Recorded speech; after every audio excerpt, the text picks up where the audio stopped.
Sekarang saya sedang berada di dalam Toyota Kijang Krista tahun 2001. Ini adalah mobil yang akan saya bahas kali ini.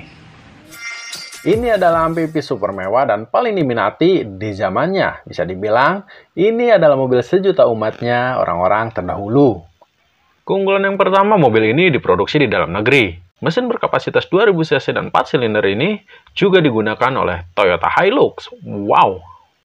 Dan kemewahan apakah yang ditawarkan pada mobil yang paling diminati para saudagar kaya terdahulu ini? Pasti akan seru jika kita sedikit membandingkannya dengan mobil-mobil level entry zaman sekarang. Ini memang tidak adil, tapi sekali lagi ini hanya untuk sebuah keseruan saja.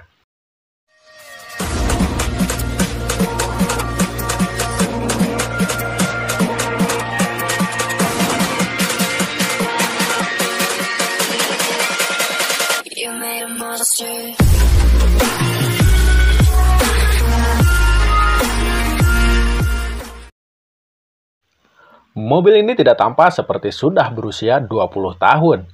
Bahkan, jika kita berbicara soal ketahanan bodi, mobil ini mampu bersaing dengan mobil-mobil zaman now yang super kece-kece. Lalu apa saja kekurangannya jika kita lihat mobil ini dari luar? Jika kita bandingkan dengan mobil-mobil zaman now, mobil ini belum memiliki lampu LED, belum adanya sensor-sensor dan juga kamera mundur. Yang pasti, ini hanya sebuah bodi yang cukup. Sekarang langsung saja kita ke bagian dalam. Sekarang saya berada di posisi bagian baris kedua. Hampir tidak ada fasilitas apapun yang didapatkan di sini. Selain armrest dan tombol power window yang ini ada di setiap mobil apapun zaman sekarang. Ya, tidak apapun sih. Masih ada yang menggunakan engkol, tapi ya rata-rata sekarang ya sudah menggunakan itu. Satu-satunya alat keamanan yang terdapat pada mobil ini hanyalah seatbelt, dan itu pun hanya terdapat di bagian baris pertama untuk pengemudi dan penumpang di sebelahnya. Ini sungguh memang tidak adil. Bahkan di sini tidak ada seatbelt atau sabuk pengaman.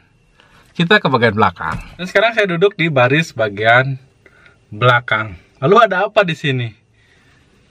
Tidak ada apa-apa, dan lagi-lagi tidak ada sabuk pengaman di sini. Bahkan sabuk pengaman pun tidak ada. Lalu apa yang kita dapatkan? Tapi Anda bisa lihat sendiri, bahkan di baris belakang sini, headroomnya masih sangat lega, dan di sini masih bisa diduduki oleh 3 orang. Dan bahkan legroomnya pun sangat lega. Sebenarnya saya males ngesut bagian ini karena di sini saya hanya menggunakan celana kolor ini. Oke, jadi yang kita dapatkan di mobil ini hanya lega, dan lega. Nah, sekarang kita ke bagian depan. Ada apa aja di sana?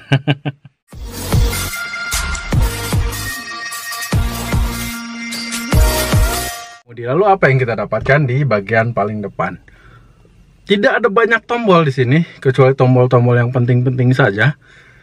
Anda bisa lihat, ada power window di sini untuk keempat bagian kacanya, depan dan juga belakang pastinya. Dan juga ada satu tombol auto hanya untuk bagian pengemudi saja. Ini ada untuk mengunci kaca atau jendela, dan di sini untuk mengunci pintu. Ada tweeter dan ada bukaan. Ya, ini wajib di semua mobil. Dan di bagian tengah sini ada head unit, dan ini pun dipasang sendiri. Dan ada tombol AC yang masih jadul banget untuk suhu, pengaturan suhu.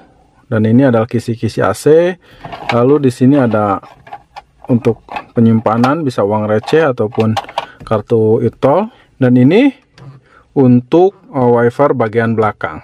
Ini untuk lampu darurat yang sekarang sudah digunakan saat hujan besar di jalan tol. Semuanya masih full analog. Anda bisa lihat pengaturan untuk kaca spion, kiri kanan, dan juga untuk mengarahkan. Ada kisi-kisi AC, dan untuk pengaturan on off AC nya masih digital. Sorry, masih manual. Tidak ada start stop button di sini, tidak ada pengaturan tilt dan teleskopik. Itulah beberapa perbandingan yang kita lakukan. Ya, memang tidak cukup adil. Ini hanya sebongkah besi tua. Namun tetap ada beberapa fitur yang diunggulkan, seperti kapasitas, ketahanan mesin, dan juga suspensi. Itu adalah beberapa fitur yang diunggulkan oleh Toyota Kijang Krista tahun 2001. Dan, apakah mobil ini masih layak untuk dimiliki di tahun 2021? Nah, jika itu yang menjadi sebuah pertanyaannya, maka jawabannya sangat sederhana. Saya membeli mobil melihat keperuntukannya dulu. Selain melihat uang yang ada, juga melihat keperuntukannya. Buat saya yang jarang bepergian keluar kota, ini sangat cocok sekali, lebih dari sekedar cukup. Kalau hanya sekedar bepergian Jakarta Bogor, Jakarta Sukabumi, ini sudah lebih dari cukup. Tapi buat Anda yang memang mobilitasnya tinggi atau sering bepergian keluar kota, ke luar Jawa atau kemana, mungkin mobil-mobil yang baru-baru dan muda-muda itu lebih cocok buat Anda. Nah, itu aja sih, tergantung kebutuhan dan mobilitasnya saja. Dan untuk sekedar informasi buat Anda semua, selama saya menggunakan Toyota Kijang Krista ini, saya hanya baru sekali mengganti minyak rem saja. Kampas belum pernah saya ganti, dan mesin belum pernah ada kendala. Saya menggunakan Toyota Kijang Krista ini sudah lebih dari 3 tahun, kurang lebih 3 tahun, dan tidak ada kendala mesin sama sekali. Nah, itu sih. Hanya di bensin mungkin agak sedikit boros. Secara ini adalah Kijang Krista tahun 2001 2000 cc. Itu 2000 cc, ada yang 1800 dan ini 2000 cc. Jadi untuk konsumsi bahan bakar ya memang agak sedikit boros, tergantung penggunaan kita saja. Kalau memang kita jarang keluar dan mobilitasnya terlalu tinggi, itu tidak terlalu berarti. Saya Dani Sena, dokter klinik pamit. Assalamualaikum warahmatullahi wabarakatuh.